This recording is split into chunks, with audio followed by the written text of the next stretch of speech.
কোনো মূলধন একটি নির্দিষ্ট সরল সুদের হারে 20 বছরে দ্বিগুণ হয়। একই সরল সুদের হারে ওই মূলধন 3 গুণ হবে। মনে করো এক্স টাকা আছে, এই এক্স টাকাটা কত বছরে, 20 বছরে দ্বিগুণ হয়ে যাচ্ছে। কত দ্বিগুণ মানে কি, অর্থাৎ কি 2x হয়ে গেল। যখনই এরকম দ্বিগুণ বলে দেওয়া থাকবে না, তার মানে অর্থাৎ কি দ্বিগুণ মানে সুদে আসলে বলছে, এটা আমাদের একটু মনে রাখতে হবে। অর্থাৎ কি এক্স টাকা সুদে আসলে 2x টাকা হয়ে গেছে, তাই না?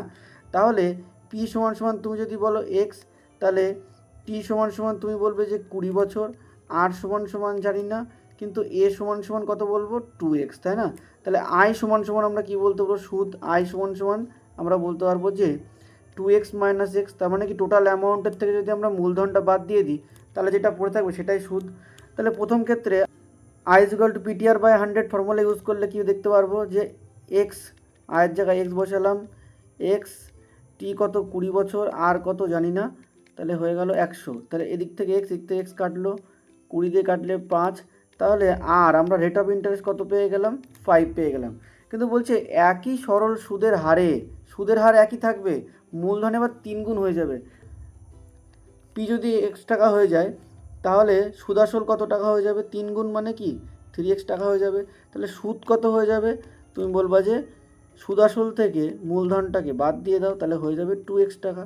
তাহলে আর রেট অফ ইন্টারেস্ট বলছে কত, 5% আমরা বার করলাম। তাহলে কত বছরে গিয়ে আমাদের 3 গুণ হবে সেটা বার করতে হবে। তাহলে I is equal to PTR by 100 formula যদি আমরা ইউজ করি, তাহলে আই সমান সমান আমরা কি দেখতে পাচ্ছি 2x, পি সমান সমান দেখতে পাচ্ছি এক্স, টি সমান সমান দেখতে পাচ্ছি, বের করতে হবে এটা আমাদেরকে 5% হচ্ছে আর এর মান, নিচে হচ্ছে 100। তাহলে 5 দিয়ে কাটাকুটি করলে 5 কুড়ি 100, এই থেকে এক্স এক্স কেটে গেল। তাহলে টি সমান সমান আমরা পেয়ে গেলাম 20 দুগুণি 40 বছর।